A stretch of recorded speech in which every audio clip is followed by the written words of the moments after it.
Hey, this is Anney. And Samantha. And welcome to Stuff I Never Told You, a production of iHeartRadio.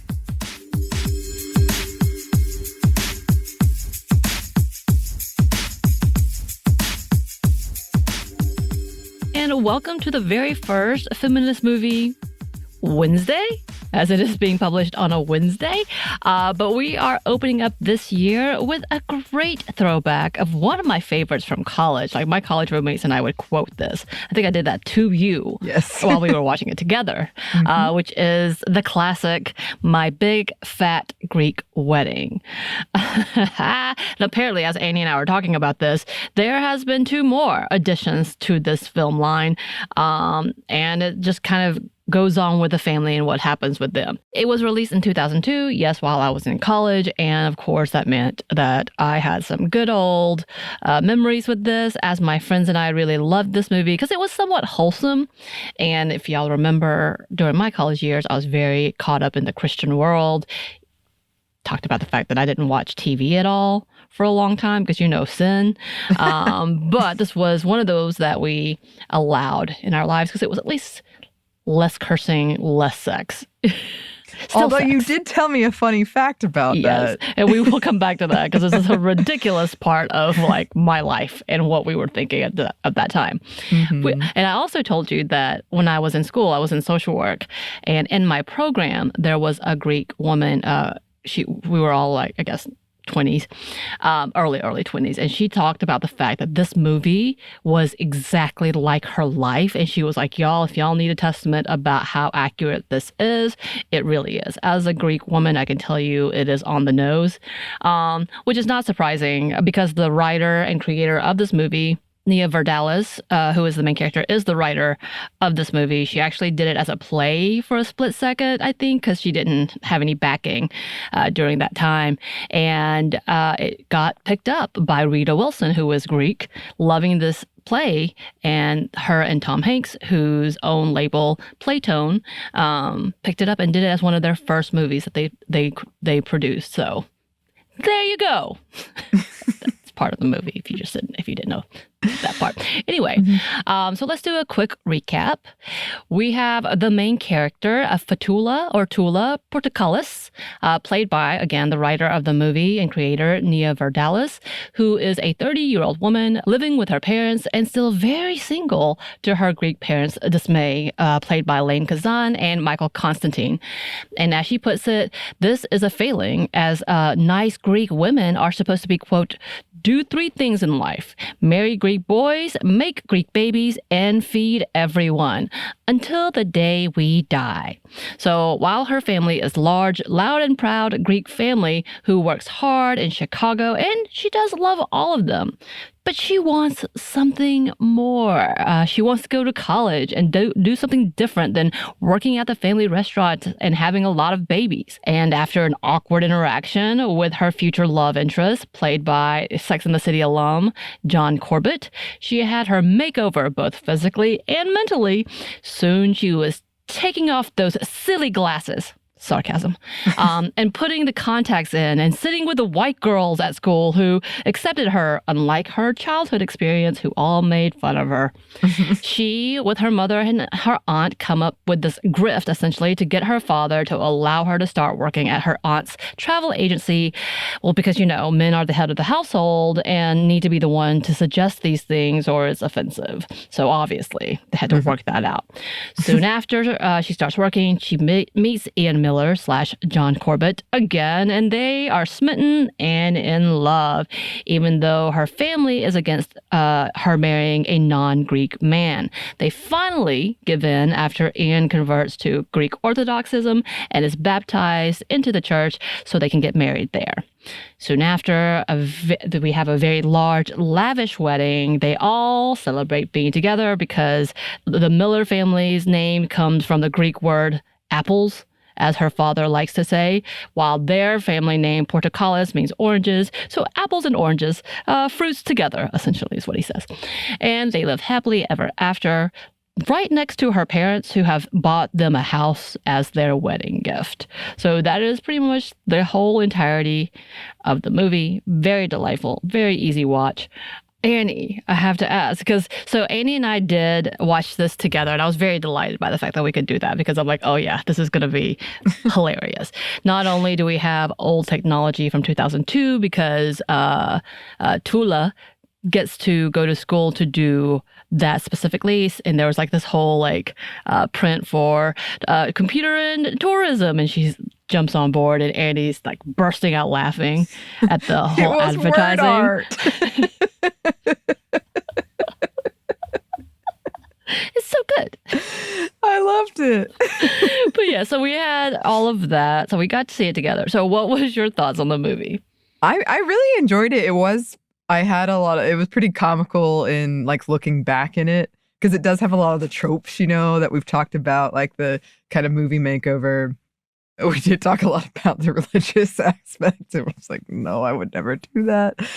And of course, I had to talk about my fan fiction. That is, I have 2 fan fiction that I've read that I love that are based loosely on this movie. So I was thinking about that. And it was really fun to watch it with you, because you did have all the quotes, you would like do them with as the line came on, which is something I normally do when we watch something together. So that was very fun. I thought it was a very like you said, it was like it was a easy, enjoyable watch. Like everything kind of worked out, and it was nice. Exactly. What's so funny? So again, I was in my religious heyday in this, and so watching this was quite funny, because we also understand this whole level of like tradition and weddings and how it means so much for families sometimes. And my roommate and I at the time loved quoting movies at each other. This was one of them that we would quote all the time. We would quote Bride and Prejudice, which is that Bollywood version of Pride and Prejudice. We did that, as well as Bend It Like Beckham, and as well as any of the Christopher Guest mockumentaries. So it includes like Best in Show. I don't know if y'all know any of those, but it's ridiculous. And it's all mockumentaries that are pretty much ad libs. But anything like that, we would quote. And My Big Fat Greek Wedding was up there, including like the scene where the dad gets upset when she asks to go to college with his, "Why do you want to leave me?" We used to do that to each other all the time. Yeah, so that was a thing that we did.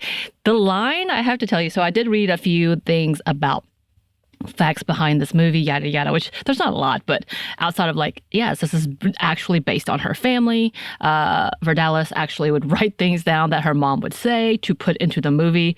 That whole bit about her being the lamb in the kitchen and the tiger in the bedroom was a line that her mother had said to her. She was like, "I vomited a little bit in my mouth, and then I wrote it down." Like, that's her quote to that. And then apparently the bit, because I laughed, because Aunt Vula, who is played by Andrea Martin, who is an icon in herself in most of the roles that she's ever played, she is Maria's sister, but her line about the lump on her back is actually true. Like, her aunt in real life has this lump on her back that has her twin in it. Wow. That was pretty intense. I wasn't expecting that, I have to say. It was so classic. Like, she's like, "Okay, you're family. Let me tell you this family secret." And then being, of course, like not white people from America being like, "What is happening? What is happening?" Like, they are telling everything and sharing all the things very like homey and like, this is tradition and we're so proud. And then the white people were like, "We don't have traditions. This is odd." Like, also, they got like hammered. They got real hammered. They got real hammered. Like, those scenes actually made me dizzy. I can't watch the scene when they would like be like spinning. I was like, yeah. Mm-hmm. But like also the fact that, she was like, "Oh, you're Greek. Well, you had a secretary that was like," and then going through every other like ethnicity, but realizing it was like, I think she said it ended up being Guatemalan or something. You're like, what the? I understood that bit, by the way. I understood that bit. But having all of that was super fun to see, like, come back to and talk about it. And then like, it holds pretty true to what I remember. There's nothing on here that was shocking. Mm-hmm. I was remembering, like, yeah, it's offensive. Because even then you're like, come on, all the purpose of us to have children. Of course, like, we know that that's a stereotype with a lot of cultures, even my own, like my family.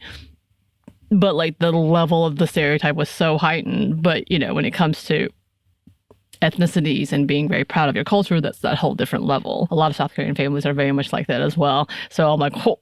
But of course, being adopted, I don't know those traditions. But again, There's nothing in there that was like really out of like the realm of like, oh my God, this is so badly offensive that I was like, okay. All right, it still holds. It still holds as a movie that I'm like, you should watch this, and also realize how ridiculous it is. Yeah, it was funny because I've never seen it, but I do remember when it came out because it was very popular, and I think that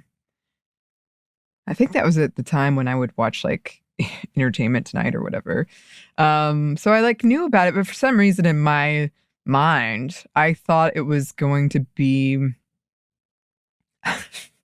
This sounds terrible, but it actually probably says something about the time. I thought it was going to be about her losing a lot of weight, so she could fit in her wedding dress. Oh, really? Yeah, and then they were going to go to Greece. Like I had this idea of what it was, and she'd meet this guy, and then so elements of that were there, and like she got rid of her glasses, as you said, and did her hair differently. But it was just funny to me that I don't know where that came from. I think it does happen later, stuff like that. I did see an article talking about the thinning of, and I don't know who I didn't read the article. I just saw the title, so I can't absolutely verify that. But there's that conversation, and they do eventually go to Greece. So you're not off. It's just not this one specific movie. Yeah, I got it all mixed up. I mean, fair. I mean, I also think like it was funny to watch because it did have some things that I was like, I wouldn't say shocked by, but I was like, wow, you're just going to say that about like the gender roles, which I know we'll talk about. But I do think like it is true. A lot of us have experienced that, maybe not to that extent, maybe not with the cultural level perhaps, but like that kind of, what are you doing with your life? Like get married, go do this. Right. So it was interesting to kind of see that they just came out and said it. I was like, oh, okay.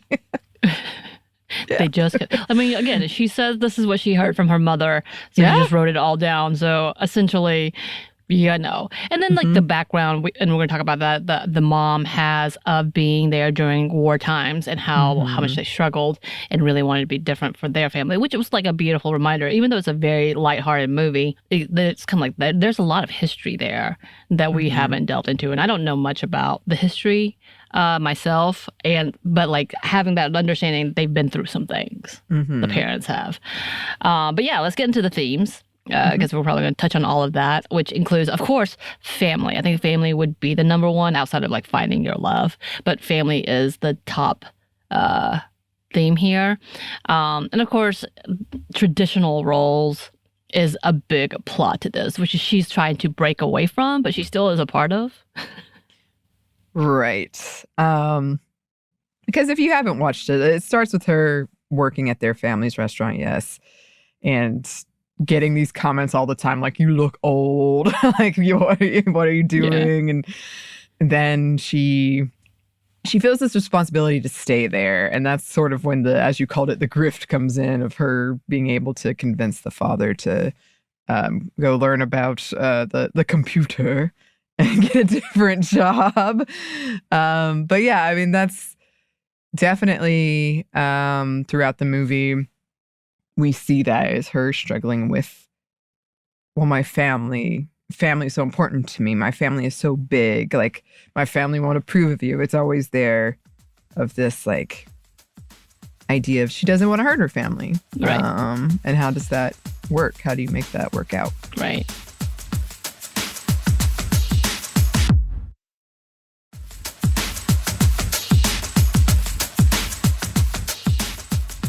And then obviously you have the mom talking to her about how to be a good wife and taking care of everyone, because that's what she does in itself, even though she understands that she also says to Tula that, you know, that's my side, that adventure side. You want to see things, you want to learn things. That's my side, you know. So she understands that, but she still plays her role as the matriarch, the mom, in being still very supportive of her daughter. So that was lovely to see as well.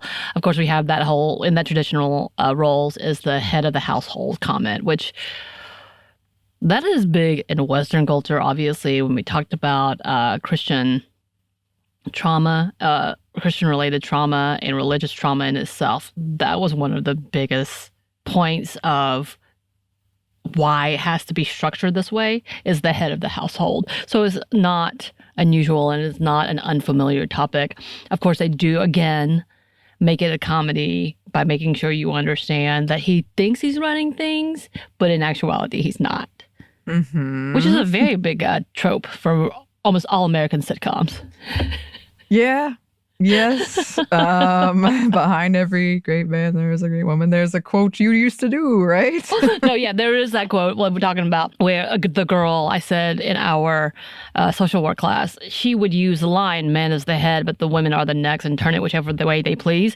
Like she would say that. And I don't even know in what reference, but she would say that often. Like, of course, with social work, we would talk about different cultures and ethnicities and why it's important to, like, understand and, like, abide by that a little bit. But, like, she would say that quote a lot. I don't know why that stands out for me, but, like, my other friend would also say this quote a lot, just as a funny line.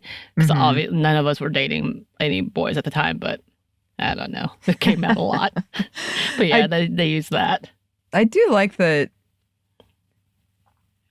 I would say the women of Vula's family, like her aunt and her mom, often might like not agree with her, but then they'd listen to her and they'd be like, okay, we'll help you get what you need. Like they were on her side, even if at first they were like, wait, I don't know. We're confused. And it did take the mother oftentimes to be the one to talk reason to the husband for him to understand or even at least accept the things that she wanted. And then, compromising for family. I think I would put religion as a part of that because we had this whole moment of like, wow, he converted from being, I think he said he was Presbyterian to being Greek Orthodox, which is a commitment, as we could see on the movie. Yeah. And I was like, I don't think I'd do that. I don't think I'd do it. Maybe I've never met the right person. Well, if it's not something that you actually believe, I don't know if that's something that you would want to do. But again, for them, that's more like tradition than anything else for him. And he wanted to respect that, even though it was really disrespectful to the father when they originally met. Like that whole point of them meeting was so tense. And I was like, I don't know, even though I know he's not wrong, but him being so disrespectful was like, but at the same time, they're 30. He's like mid-30s and she's 30. So it's kind of like, okay, I get it, but yeah. Don't talk to her dad like that. That's awkward. Yeah, and we'll talk about that more later, but like, it was, because it was sort of implied, there were so many moments in this where Vula would be like, it's just not going to work out. I don't see why. My family, he would say, I don't see why. And she'd be like, my family, like, it's got to be a Greek man. And so he was like, okay, well, I'll do this. I'll convert because they wanted to get married in the church. It just, I guess to me, that seems like such a big thing. So I get it, but it also was like, that's a lot. Yeah. That's a lot, for sure. But with that is the family expectations that we were talking about. Because not only did Tula have to deal with it herself, because she wasn't expected to go to get an education. He didn't want her to have an education, because what if she does something like, carry drugs for somebody? Which was ridiculous. Like, everybody's like, what? But then we do have parents who do, like, go off the deep end about what's going to happen. And my parents was afraid of what I was going to become, and it kind of happened. So I became a flaming liberal. Oh no.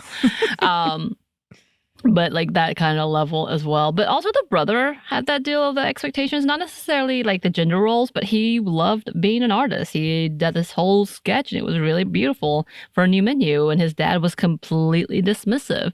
And so he was quickly shut down and ran away until Tula had the courage to do something different. And so he felt the courage, which still did not necessarily, so at the end of this comment, like that the wedding is happening, he decides that he's going to be a painter, and he tells his oldest sister, who has done everything to the T as the parents would expect, even had like 4 rowdy boys, all the things. And he was like, I'm going to be a painter. And she's like, great, you can start by painting my fence. Like that. That level of condescension. So you're like, well, there that is. I mean, it was, his relationship with Tula was very sweet. He was very protective. this is a common trope, I'm sure, in rom-coms, but definitely in fan fiction, of like the shovel talk, the threats of murder. There was a lot of that going on. Like, if you hurt her, I'll kill you. Oh, I'm kidding, but I will kill you. Oh, it's a joke. It was very mob-like. It was. Which I was like, I guess Grease and Lee, I guess are not too far. Well, in some of the traditions. I have to say, Ian, in that particular case, went along with them much more. I would have been much angrier when they tricked me to say something that wasn't. Yeah. So they do that. Yeah. They trick him because he's trying to learn a little bit of Greek because he wants to be part of the family. Very sweet. They try to get him to give him comments, like some phrases, and it ended up being like, I have 3 testicles in Greek, and everybody laughs at him. You know, like a few of those happen a few times, but at the same time, you'd think he would learn his lesson. Don't trust the brother-in-law. Well, they brought in the other Joey Fatone. Joey Fatone, yes, I did forget. Joey Fatone's first, I don't know, it's not the only movie because I believe he was in the sequels too. He was featured in this. It was quite a delight. Well, he was also messing with Ian. Yes. As they should. Yes. Well, not as they should, but as expected, rather. Yeah, but that's how he got tricked the second time. Yes, he did. But I will say too, because we didn't really mention before about the Ian Miller's family, the Miller family, Rodney and Harriet, or as the invitation puts, Rodney and Harry, who is being completely sidelined by the Greek family. Again, that could have been problems, and they are very like odd coupling, like they don't know what to do with each other. You do obviously get the ideal that the Miller family are a little bit snobbish, very white and well-to-do. They had the expectations that Ian would be a lawyer, but he ended up being a teacher, and they were not too happy. But obviously, he is very independent, so does not care for the opinions of his family. And keeps it pretty succinct in their relationship. It's like, nah, we're good. This is what's happening. Enjoy. It almost gets to the point, though, it does look like he enjoys torturing his parents a little bit by bringing him in. It wasn't his fault, the gathering, the first family gathering, because it was intended to be the small parents only. And then the Portacales decided to bring the family, which includes all the cousins. And she has like 30-something cousins, and then their family. So they all came through. So not complete, but he was enjoying watching them spiral and being uncomfortable. So it seemed. Yeah, for sure. And they were just very awkward. They were very quiet. I mean, to their credit, if I had showed up at something I thought was going to be small and then it was this, I probably would have been a little. And that's when they got drunk because they kept being like, have some ouzo, cheers, oompa, oompa. And then they have more and more. But then you also pointed out, like, when the wedding actually does happen, you have like her side of the aisle packed out, and Ian's side is like the first 2 rows. Yeah. Like, it is quite small. Yeah, when he talks about he has 2 cousins or something, 3 cousins, it's just like, oh, okay, well, let me tell you. But they do finally come in and they get to be a part of the family and they start enjoying the festivities, going on the jokes, the fact that he calls her Harry because it's on the invitation. It's quite cute. And they all are family, quote unquote. So hopefully we see that throughout. But yeah, it was obviously a very difference in the 2 families and what they look like and how they came together. Oh, other fun fact. The bald dude that plays Ian Miller's best friend, her real life husband. Oh, really? Yeah, I do that. I found that out a long time ago. I was like, what? Huh. Which I found funny. But her choice for the male lead was always going to be John Corbett. Like, she always thought of him as the main. But moving on to the gender roles, obviously, as a part of the theme, yes, women get married, have children, and feed everyone. And that's kind of how they keep it as is the entirety of. Even though, again, yes, Dula does break that a little bit by marrying a non-Greek man, as well as only having 1 child, I believe, instead of 10 children. I don't know if I don't think she has any more in the sequels. Someone who's seen this, you need to let me know because I don't want to look it up.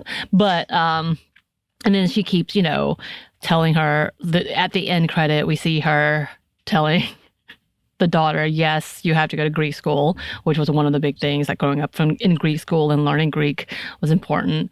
And then her saying, but you can marry whoever you want. I'm like, is that the reward? Yeah. That's interesting. Okay. But again, they do seem to want to break it, but they don't truly break that role. Right. I mean, it is still very like get married, Right. which That's is your an goal, odd to be thing married. perhaps to tell a child, but we all heard it growing up. Yeah, it was just funny watching it because we were talking about like, yeah, no marriage for us. Right. We're good. So it was interesting to watch which a lot of rom-coms are, so it's not unique, but like the focus on the getting married part. Yes, and that was the entirety of the thing.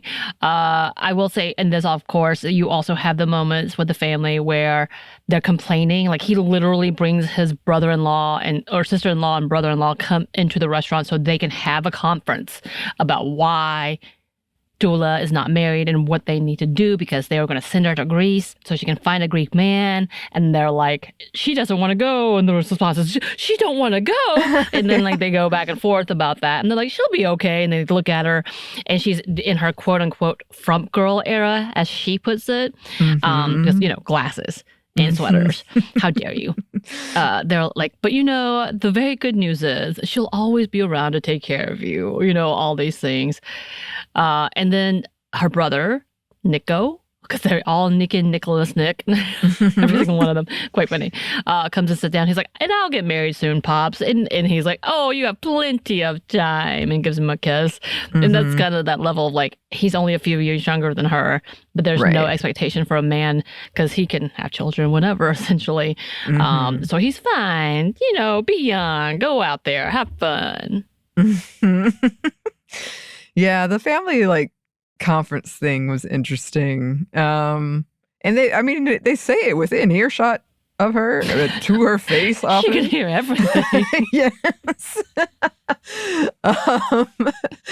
I do think it's funny too that this had so many of the like, her frump era, and then she changes like to look better, to go like I told you, like if you play some horror music behind this becomes a stalker movie, because she like hears he's a teacher and then decides to go to school. But I thought she was gonna like try to take his class, but she didn't do that. No, he's a high school teacher. I was like, is she going to? But okay. But then he sees her through the window and gets beat up by an old lady, and then she's very close. Like it has a lot of those like very rom-com-y tropes. Yes. Every bit of them. The accident. And she's so goofy that she goes to get him a pamphlet and gets strung back by her headset, which is hooked to her computer. Quite funny. Or phone, rather.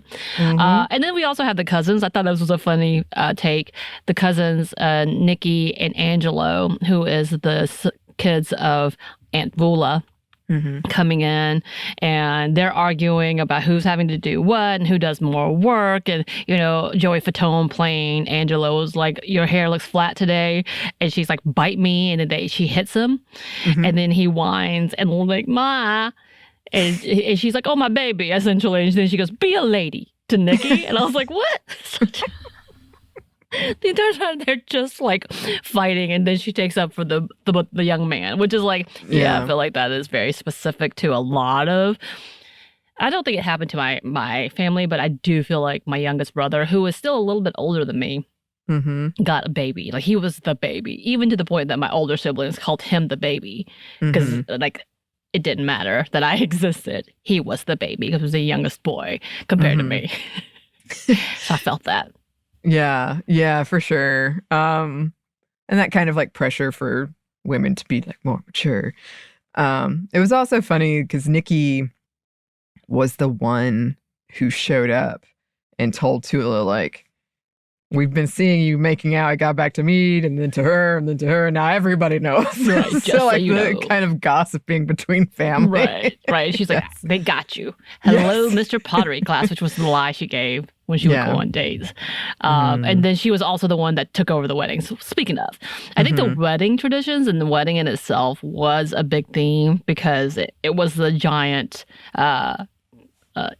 climax of the movie. Essentially, Right. we have the Yeti dress as she's like, I'm a snow monster. At the end, we have the pimple scene. Of course, you have to have like the pimple scene, but this only accentuated the Windex, which is the father's solution to everything, which I believe was based on her father. For real. Which I'm like, yeah, that sounds about right. Yeah. Then we have the fact that the whole wedding is taken over by family. Her cousin, Nikki, is the one that picked out the dress.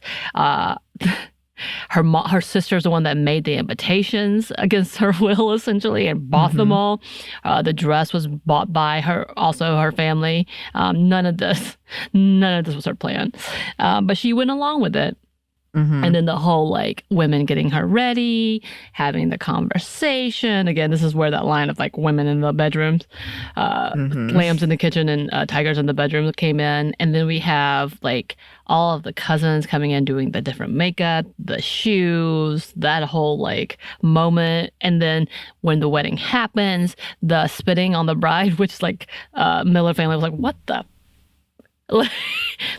To be fair, because I don't know about this tradition either, I would have been shocked too. I was like, yes. Are they mad at her? What's happening? Apparently it was to keep away the devil? Yeah, something about like keep away the evil or something. And it's maybe, and again, I think like this is very, very Greek. And if we have any Greek listeners, please let us know what types of traditions truly still exist. And if this exists still, and like, because I find that fascinating anyway.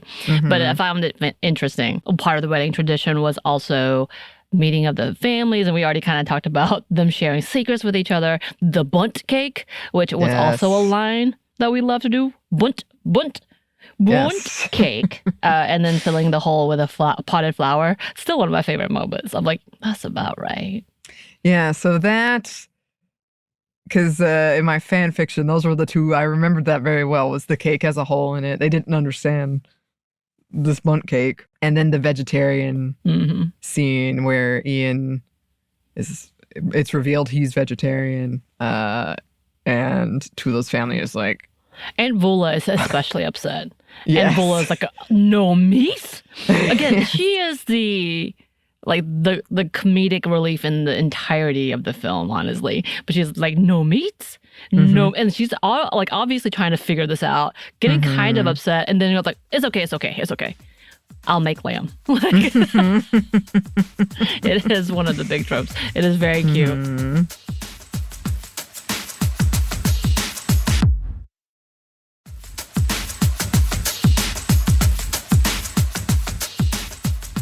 The whole level of also him being the only child, we don't really see it, but the cousins are actually really shocked and a little bit appalled that he's an only child, because they were like, does he have brothers to be set up? Right. And then when she says that, she's like, they're like, what? It's the only child? Again, a part of that moment. And then I thought it was interesting because of the wedding traditions. It happened when we talked about it with the dating, but like also asking for hand in marriage. I don't know if that happens, but I'm assuming if he was upset about her dating without permission, that he would also need permission. Oh, he does complain about that.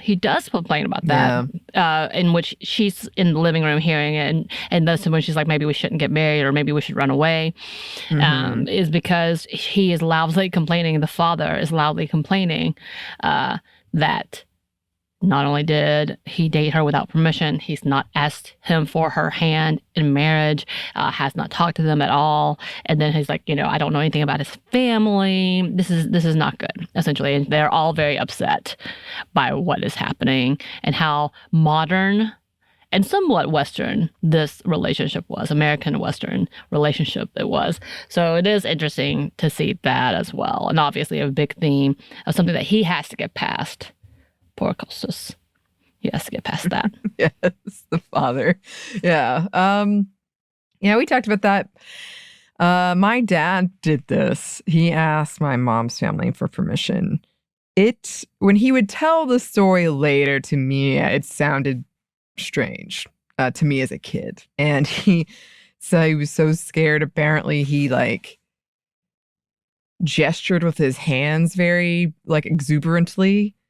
And he got his hand something from his clothing stuck in the fan, and it spun around and caused chaos. That's a that's a rom-com scene I right know. there. That'd be so. And then it somehow like smacks the dad in the head, and here is a toupee, and it flies off. That would be the scene. Yeah, yeah. And then he said like my mom's mom was immediately like yes, but her dad was like, I don't know about you. And my dad, they are definitely from very different circumstances. She was pretty well off, and he was not. I don't know if that was at play, but I just know like I always thought when he would tell me that, I was like, so you had to ask. Yeah. I don't think it was strange to me because, again, I was raised in a very Southern traditional home, and it just sounded sweet. Like, it sounded romantic. I love my father, my adoptive father, my father, so very, very much. He is someone who and I are like psychologically and emotionally similar when it comes to being very analytical, being a romantic without being too romantic type of thing. We have very sentimental ideals about things, and it's hard for us to let go of some of those sentimental things. So, and he's also a very kind man. And like, I couldn't imagine him not approving of who I was with, even if it went against his beliefs. I don't think he could ever say it out loud, and I don't think he would ever push back. I think he would have to rethink some things, but the ideal that he would say, you can't come here, or you're not welcome here, or any of that, seems impossible to me. Again, that's not necessarily true. I could be completely over positive about this, like over more hopeful than I should be. But like even still, like when he didn't know if I was heterosexual or homosexual, like he kept it kind of loose. Like there was a moment, I think he thought I had a girlfriend, but he still asked me about her. And so I'm like, that makes me think. And he did admit later, he's like, I wasn't for sure, but I didn't want to ask. I was going to wait till you told me type of thing. And she wasn't a girlfriend. She was just a good friend of mine, but like I wasn't dating anyone. And the only people I was talking about were my close girlfriends. And he was just like, and you're, late 20s, early 30s, still single, they get concerned, which is ridiculous, which is the trope in itself as played in this movie, because she was 30 and single. And they're like, you're old, you need to get married. But yeah, so like all of those things. But because of that type of man, I would think that it could be sweet, that my father would have a relationship with my partner that well, that they would talk about it first. But at the same time, it is really odd to ask permission for me. Like that's because I think my dad would be like, he would be honored by that. Like that he would find that as like, yes, this is very nice. But I think he also may end up with like, if Samantha wants to, you better ask. Yeah, I mean, I think that the thing is, it can be very sweet, as you're saying. It can be more of a kind of like, they're not going to tell you no, right? But it's like just a nice gesture. Yeah. I think for me at least, it can be hard to just. So much of our Western marriage culture is very. Right. Like basically you're asking for the man, the father for the woman that you can marry as a man. Like it's a transfer of ownership, the original intent, as we know this. And there's this level of like, there was a bargaining about like, what can I pay, or what can you pay me to take your daughter, or what can I pay you to have your daughter? And we know that. So that's definitely a thing. When it became romanticized, it's like, oh, right. that could be sweet. But there's that level. And then like I've had, family members whose now ex did that, and they were like, oh, this is so sweet. And I'm like, oh, that didn't end up very well, did he? No. And he had promised to take care of him for you. It's a good in theory in some ways. But yeah, it's also a reminder of like, I can also understand why this could be offensive for some women. You're like, hell no, he doesn't own me. And we also know like a lot of parents are not the best parents, and things happen, and to involve them at all and feel like they have to have some say-so is more offensive. So there's that level. Of course, this is not what's happening here. We know this. But I do think Tula probably also thinks in her mind, I want this to be because I want y'all to be happy. Yeah. But it's not something that was necessary for her and meant anything sentimentally to her. Yeah. And I do think that's a good point you brought up, like, because there's a whole scene where she gets done with the wedding and her and Ian are in the car going to the reception, and she like takes off the makeup and she takes off the veil that her family had put on her. Like, so the wedding was much more for her family, and it was for her as well, but it was much more of like, this is for the family. But then they had that moment of like, I'm going to take some of this off. Yeah. And then she says, do we have to go? Yeah. But they end up having a great time. But it did feel sort of a like, okay, this is more for me now. Yeah. And I also wanted to bring up, because one of the most funny, bizarre things you said to me was when Ian asked her to marry him. They had just had sex. And you had a funny anecdote. So again, this is one of those moments of like, we are in our romantic era in college thinking that I would be someone's wife, have children. I hope that I could have children, because honestly, that was always in the back of my head, like that might not be possible for me, as well as the fact that I would be the perfect Christian wife, which is kind of that same layer of being the perfect Greek wife. Mm-hmm. And then that whole like moment of like, oh, we're going to have the family thing. And yes, I see this and the father being a part of this. But my friend and I, the same one that we would quote these things to each other, laughed and was like, oh my God. So he comes out of nowhere and proposes, and has that ring underneath the bed, which, by the way, is still a whole different thing. Like, why do you have it underneath the bed? Yeah. That's such a weird setup. But like, that was just like the first thing I had thought.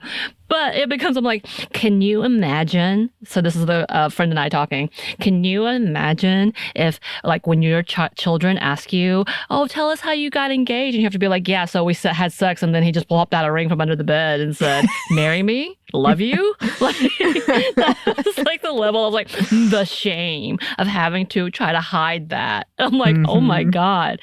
What the hell was I thinking that this was a problem?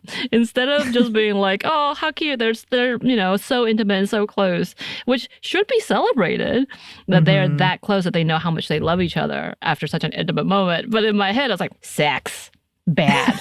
Oh my God. 6 out of marriage. Before marriage. So bad. Oh my God. And so yeah, that was something that's always sticked in my mind after the fact. Now that I'm here, I'm like, I don't even want to get married. Yeah, we're fine. We're good. So good. Yeah, so that was something that I thought was hilarious. And I will never it will just be there. It's part of my shame of like, yeah, I'm glad I've grown up a little bit. We had those things. I mean, even I was like, wow, he's doing it right now. Yeah. I'm like, okay. A lot. But that's the thing is like, there's also this level of expectation, and TikTok. Oh, it's been quite funny to watch on like the videos and the amount of things that people do and how wild a proposal can get.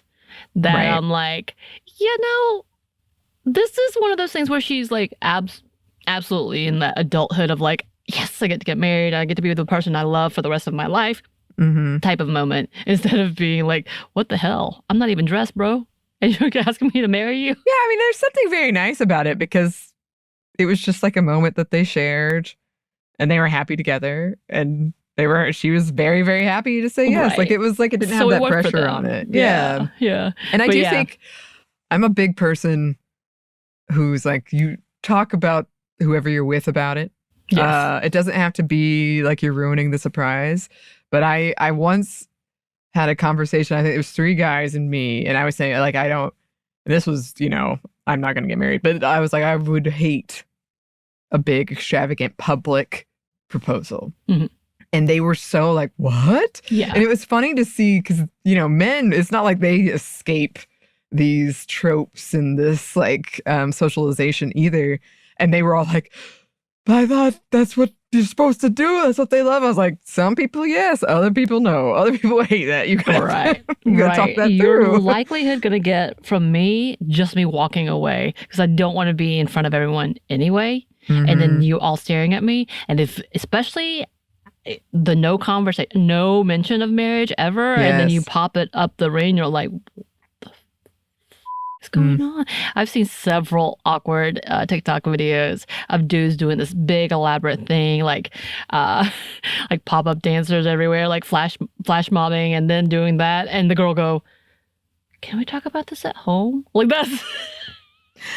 I mean, that's the thing is a lot of times it kind of feels like a trap if you do this whole thing. That's that other conversation that is actually an abusive tactic and a trap because you want to embarrass them into saying yes. Yeah. If it's this big public thing and everybody's like, oh, no. No.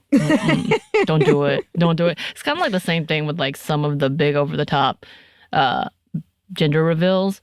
And then you don't, apparently people who don't get the gender that they want really acting out and you're like, oof. Why are you doing this? Yeah, there's so many problems with this in general, but like, yeah, big open gender reveals, y'all might want to think those through. Yeah. Talk it out. Talk it out. No. I'll tell you though, you can see a lot of red flags from those big moments. That's true. Hopefully you'll read those signs, but dang. Yeah. Dang. But yeah, so My Big Fat Greek Wedding. I'm so glad you have finally watched this. During this time, what was so funny is after we streamed this, there was several, suggestions for you, and another movie popped up that I was like, have you never seen this movie? We may have to watch this next year. I love it. I am having a great time. And I do, like I said, I understand my fan fiction better now. Yes, I was going to say, did you go back and read it? I did. And if this was a different podcast, I would go into some thoughts about it. But I do understand it better now. And it is really, really interesting because I would say in both of them, because again, there are two that I've read, the big family is like really, really caring and really great. And the small family is borderline abusive, which it wasn't necessarily in this at all. But like, because you and I think both have hangups about family.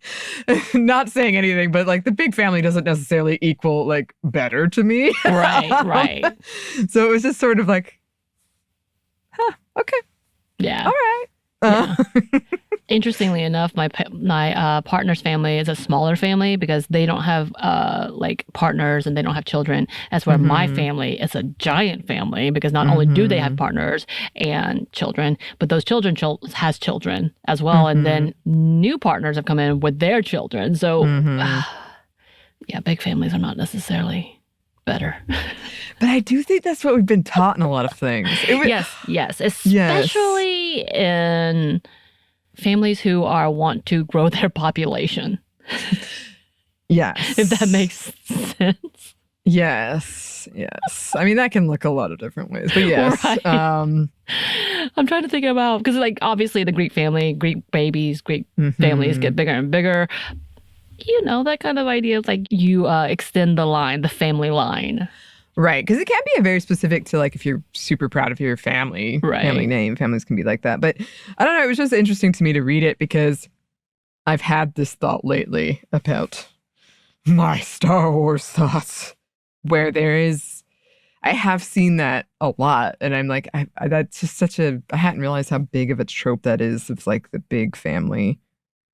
And not even necessarily, because I feel like the found family thing has become really popular lately, but this isn't even necessarily that. It's definitely not. So I'm like, well, in fan fiction, this is definitely not. Okay. In fan fiction, gotcha. Yeah, so I don't know. I was just interesting. But I had fun watching it. Good. Yes.